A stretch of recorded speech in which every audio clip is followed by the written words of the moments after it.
Hello प्यारे दोस्तों, आज की कहानी एक बिच्छू राजा की कहानी है। कई सदियों पुरानी बात है जहाँ सभी राजा सत्ता के लिए भूखे और क्रूर हुआ करते थे, जो सत्ता पाने की चाहत में आपस में ही मार काट करते रहते थे, जिससे कि वे पूरी दुनिया पर राज कर सके। ऐसा ही एक क्रूर दरिंदा राजा था मेमनॉन, जिसने कई युद्ध लड़कर अधिकांश राजाओं को अपना गुलाम बना लिया था।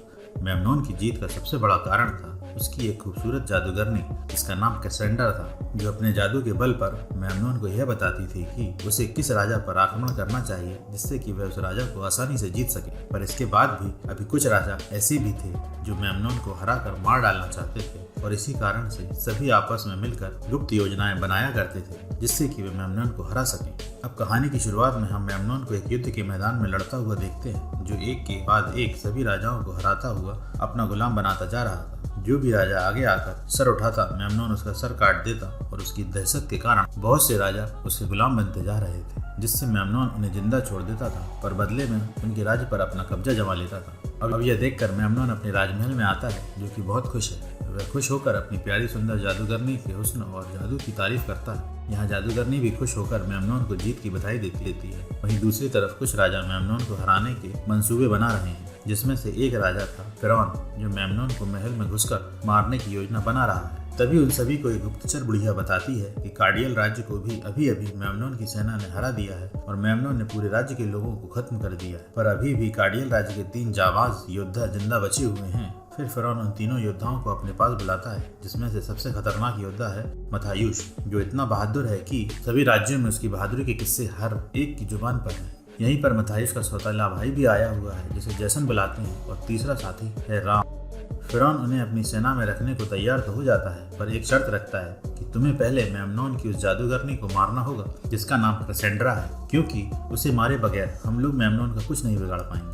फिरौन मथायूश को कुछ कीमती लाल पत्थर भी देता है, जिसकी कीमत लाखों में होती है, और वादा करता है कि वह उसे काम पूरा होने पर और भी बेशकीमती पत्थर देगा और अपनी सेना का सेनापति बना लेगा। यह सब सुनकर मथायूश मान जाता है और जादूगरनी को मारने निकल जाता है। रास्ते में चलते हुए उनको पता चलता है कि मेमनॉन एक कबीले पर रुका हुआ है और जादूगरनी अकेली है। वे सभी उस जादूगरनी को मारने के लिए निकल पड़ते हैं। अब जैसे ही मथायूश और उसके साथी उस जगह पर पहुंचकर अंदर जाने लगते हैं, तभी मेमनॉन के आदमी उन सभी को देख लेते हैं और उन पर हमला कर देते हैं। इस हमले में मथायूश के भाई को तीर लग जाता है और उसके दोस्त को वे लोग बंदी बनाकर उल्टा टांग देते हैं। वहीं दूसरी ओर मथायूश आखिर में जादूगरनी को ढूंढ लेता है और उसकी झोपड़ी में घुसकर जादूगरनी को मारने ही वाला होता है कि जादूगरनी कैसेंड्रा उसे सच बताने लगती है कैसे उसके आदमियों ने ही उसे धोखा दिया है, जिससे मथायूश चौंक जाता है और वहीं पीछे से मेमनॉन के सिपाही मथायूश को घेर कर हमला कर देते हैं। मथायूश भी उनका जमकर सामना करता है, पर वे उसे अंत में पकड़ ही लेते हैं। अब मेमनॉन भी वहां फिरौन के बेटे और उसके भाई को लेकर वहां पहुंच जाता है।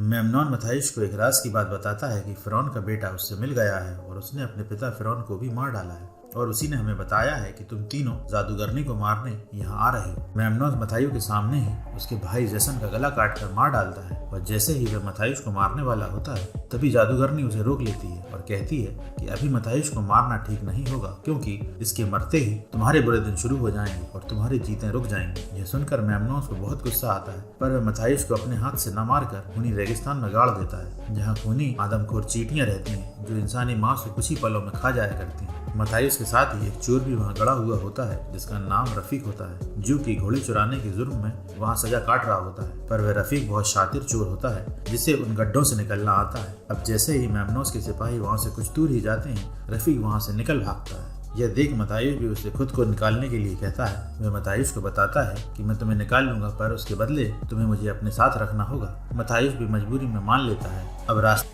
अब रास्ते में रफीक मथायूश से पूछता है कि तुम अब आगे क्या करोगे, तुम्हारा क्या प्लान है। तब मथायूश उसे कहता है कि मेरा एक ही मकसद है, मेमनॉन को मार डालना, क्योंकि उसने मेरे भाई को मार दिया है। अब मेमनॉन अपने राज दरबार में आकर राज सिंहासन पर बैठता है और जादूगरनी कैसेंड्रा से पूछता है कि अब आगे मुझे किस राज्य पर हमला करना है, मुझे बताओ। तब जादूगरनी सभी राज्यों को जादू से देखकर कहती है कि अब उसे किसी अन्य राज्य पर हमला नहीं करना चाहिए, क्योंकि उसने पहले ही बहुत सारे राज्यों पर कब्जा कर लिया है और बहुत सारे बेकसूर लोगों को मार दिया है। यह सुनकर मेमनॉन भड़क जाता है और कहता है कि नहीं, अभी मुझे पूरी दुनिया पर राज करना है और अभी मैं नहीं रुक सकता। तब कैसेंड्रा पूछती है तुम पूरी दुनिया पर राज करके क्या करोगे। तब मैमनोस कहता है कि पूरी दुनिया जीत लेने के बाद तुमसे शादी करना चाहता हूँ, क्योंकि मैं तुमसे बहुत प्यार करता हूँ और तुम्हें चाहता हूँ। तब जादूगरनी मैमनोस से कहती है कि तुम्हें पता है ना कि जिस दिन मैंने किसी के साथ जंगल में मंगल कर लिया उसी दिन मेरी सारी शक्तियाँ खत्म हो जाएंगी। तब मैमनोस उसे प्यार से छूकर बोलता है कि इससे मुझे कोई फर्क नहीं पड़ता, क्योंकि उस दिन मैं सारी दुनिया जीत लूंगा और मुझे उस समय जरूरत नहीं होगी। ये सुनकर जादूगरनी डर जाती है।